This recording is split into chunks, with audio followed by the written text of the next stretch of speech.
Hello guys, magandang araw sa inyo. So nandito ulit tayo sa Pick Up Coffee sa loob ng Ayala, dito sa Ayala Malls, dito sa loob din ng Vermosa, Imus, Cavite. So for this video naman po, yan, may budget naman tayo. Bigatin na Kiss for McLaren, no? So may-ari naman ito si Idol Joseph Bernarte. Ito yung OG na mga maliliit na clearance. Yan, kahit dating-dati pa ng 2015. Ano ba yung bike mo na maliit na clearance? Yung XIX, no? XIX. Noong 2015 pa yun. 26 tas 27 yun. Tapos yung pati crankset, no? Small clearance din, no? Road bike na. Clarice. Clarice ba yun? Kala ko Sora eh. Hindi, Sora, tas naging Clarice. Ay, naging Clarice, no? Yan. Siya rin yung na-video ko dati sa yung isa sa mga pinakamaraming views ko, yung yung naka-road bike. Road Master bike, Cross. Master Cross, no? Na kulay ano ba yun? Kulay violet na ba rin? Nung pandemic. Then, fat bike naman, dati. Yung fat bike na bakal, no? Then, ito na yung bagong ibabike ko sa kanya, no? Kiss for McLaren na gravel bike. Yan, so yan, start na tayo, no? Pala, before tayo mag-start, Idol Joseph, kailan mo pala nabili to?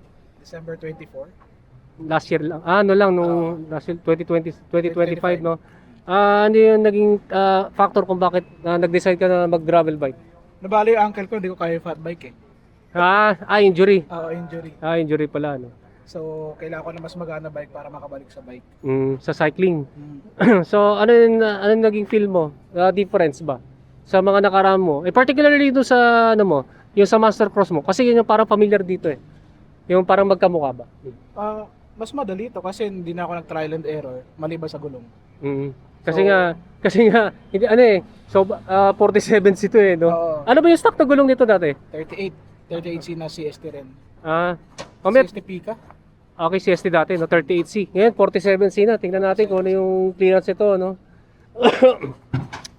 Ayan, saan mo pala na-ride to so far? Dito pa lang. Kasi busy.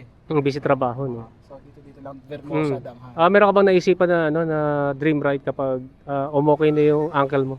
Gusto ko bumalik sa yung long rides, mga San Pascual. O kaya, plano ko Pampanga eh. Pampanga. Subic at Clark.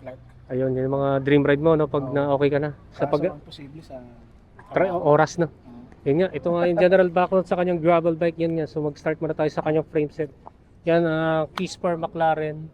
Kiss for McLaren na aluminum, no? Aluminum, then syempre 700C, size large. Ano pala yung seat tube na to, tsaka yung top tube? Tingin ko, hindi ko kasi nasukat yan, pero tingin ko yung top tube is 50. Tapos yung seat tube is 53. 53. Hindi ako sure, pero large lang. Nung nakita kong large, kinuha ko na. Ay, large. So parang hindi naman kasi para sa akin medyo maliit kasi sa top tube maikli. Pero mas maibinti ko eh. Mahaba 20 mo, no? Kaya mas kailangan ko na mas mahabang seat tube. O komportable naman sa yung frame. Oo, komportable. Ayun, so yun yung frame niya, no. Then pala? Straight head tube kasi nga full internal to eh. Dito na dumadaan. 100% full internal cable routing. Yan, pang BSA threaded na bottom bracket shell. Pang 27.2mm diameter na seat post. Quick release, no? Quick release. Yan, quick release yung drop out. Then, ang disc brake caliper mount naman yan ay flat mount. Yan, aluminum alloy din yung fork. Tapos, quick release din na, drop out. Yan, flat mount din yung disc brake caliper. Yung mount ng disc brake. Then, ito, internal cable din. Yan, internal cable support. Then, sa, sa cockpit, stock ba doon ng ito ba yung stock ng Kiss for McLaren? Oo, stock. Machine 11, no? Gano'n pala kalapad ito? 42. 42 cm. Tapos yung haba ng stem length, 90 tas negative 10. yan, 90, tapos negative 10, yung degree, no? Then, ano ba yung bar tip mo? Stock yan. Stock lang, no? Bili ko yan. Pero malambot naman no? Then, yung headset ito, stock to ng Kiss 4, yan, na seal bearings. Tawag ka na tapered. Tapered yan eh. Tapered yata, no? Oo. Yun. So, next naman sa seat lamp, yan, Enly na aluminum, Allen type, 31.8mm ang diameter. Sa seat post naman, machine 11, stock din to, di ba? Stock. Stock dito ng Kiss 4 na 27.2. 27.2 na 350 mm. 350 ang haba. Zero setback na may dual pole clamping system. Next naman sa saddle niya, SDG. Yan, sa SDG na walang butas sa gitna, malambot and flexible. Thai alloy, no? Ngayon ko lang nakita to. Thai alloy na railings.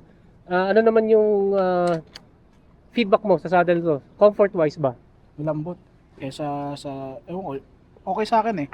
Hindi siya masakit. Tsaka sakto yung pag-upo ko. Ayun. Tsaka hindi ako nadudulas kasi dahil dito fabric yung gilid. Ayun yung feedback niya dito, no? So, proceed naman tayo sa drivetrain. Yan, naka 2x10 speed.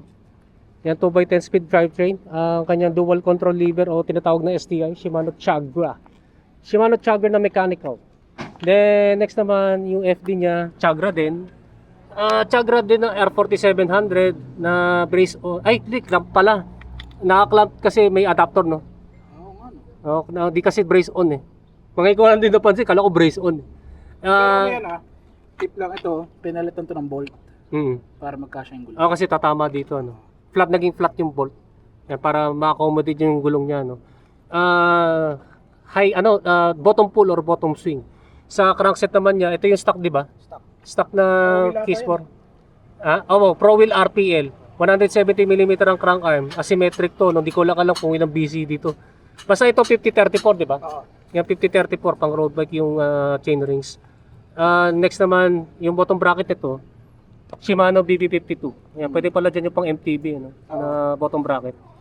Ito naman kanyang pedals, MTB clipless pedals, Shimano PDE ME700. Yan, ME700. Sa chain naman, stock ba to? Hindi, nakalimutan ko yung brand yan. Pero hindi yung Shimano, no? Hindi ko mabasa. Hindi ko alam kung ang brand eh. TEC ano to? Nababasa ko. TEC PWR na 10 speed na chain. Yung cassette sprocket mo. Pero mas stock yan eh. Yan, parang sugek eh. Paano nga natin? Hawak lang. I-rotate ko lang yung yung makita yung lock ring.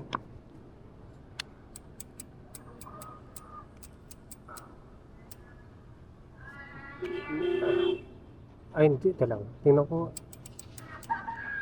Lagi ko na lang sa screen kung anong model hindi ko Hindi, submit pala. Submit. Submit ba? Oo, submit. Pero yung tit nito, alam mo ilang tit nito? Parang 1128 lang. 1130 something. 1130. Oo. Hindi Ayun. ko alam yung pinakamalaki. Ayun, kita ko na. 1130. Ayun, Yun, 1130. Nakaka-ukit dun sa pinakamalaking sprocket. stock yan, stock. 10 speed, 1130, submit. Next naman yung kanyang RD, syempre Shimano Chagra R4700 na 10 speed. So ito yung sa drive setup na kanyang K-Sport McLaren. No? Sa wheelset naman, ito yung kanyang gulong. Yung gulong yan, parehas kami. Continental Contact Urban na 700 by 47C. Yan, tinanggal din niya yung yung sticker. Yan, tignan natin yung clearance. Yan yung yung naka-intriguing. Tignan sa sana naman. Unahin muna natin sa change sa rear triangle. Okay naman. Siguro mga 2 to 3 mm. Decent pa yung clearance ito eh. Yan. Hindi pa delikado. Yan, okay pa. Pantay naman yung pagkakabit. Ang talagang yung dito sa fork. Sa fork. Wow! May mga putik-putik lang. Siguro mga lang to. Halos 2 mm. Parang wala na. Halos wala na eh, no? Parang may git 1 mm na nga lang doon dito eh. Ano? May git 1 mm lang. Paikutin natin para makita rin. Saktong-sakto. Buti hindi na tumatalbog-talbog yung gulong, no? May konting talbog, pero okay pa naman. Clearance. Malamang mag-expand pa yan kasi bagong bili lang yan. Yan, extreme, no? Mahilig sa extreme to eh. Si Joseph eh. Yan, sa sa kabuuan ng kanyang rim set, ito yung stock ng K-Sport, no? Machine 11. Machine 11. Aluminum double wall 24 holes. Spokes and nipple stock. Tapos yung hubs niya, machine 11 din. Mukhang 2 poles o 3 poles lang ito. 2 poles kasi tahimik lang. Yan. Then, last na lang sa kanyang brake set. Yan, naka-mechanical. Ano to? Cable actuated? Cable actuated na hydraulic. Ayun. Machine 11 din. Stock din to, no? Stock. Yan, yung levers ni Idol, yun nga, Shimano Chagra, R4700 mechanical. Then, yun nga, ito yung stock ng cable actuated hydraulic caliper na machine 11 na dual piston. Then yung rotors nito, yan, stock. Di stock lang din. Hindi Shimano. Stock din to. Iba yung walang Shimano eh. Wala nakalagay na Shimano. Fixed type to eh. 160mm harap at saka likuran. Para sa fixed type and ball type disc brake rotors. Then, hindi ko talagang timbangan ko unfortunately. Pero nung binuhat ko, ang estimation ko niyan ay mga mahigit 11 kilograms. Yung mahigit 11 kilograms yung kanyang keys for McLaren. Price reveal. Na? Wag na, no? Kasi nung nalaman ko yung price reveal, ingit na ingit ako eh. Sobrang bargain kasi. Sobrang bargain yung pagkabenta sa kanya. Grabe, sobra. Yan, so, yan. Ito na yung keys for McLaren na gravel bike, no? So, kung mayroon kayong tanong regarding dito sa kanyang poging gravel bike, comment na lang ninyo sa comment section down below. So, ayaw mag-shoutout ka na. Okay lang, wala akong mag-shoutout. Hello, Sa partner ko pala. Ayun. Ito yung mga tambaan, no? Mga suki ng Keep It Up Coffee. Shoutout mo na sa mama mo. Ayun, kit yung aso.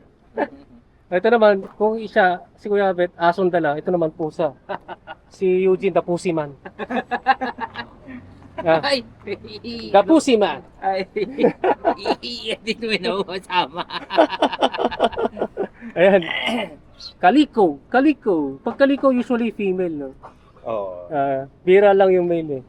Maswerte. 1% lang yata yung mail. Yan guys, sa marami. Carbon, pre, full carbon. Yan guys, sa marami. Alin?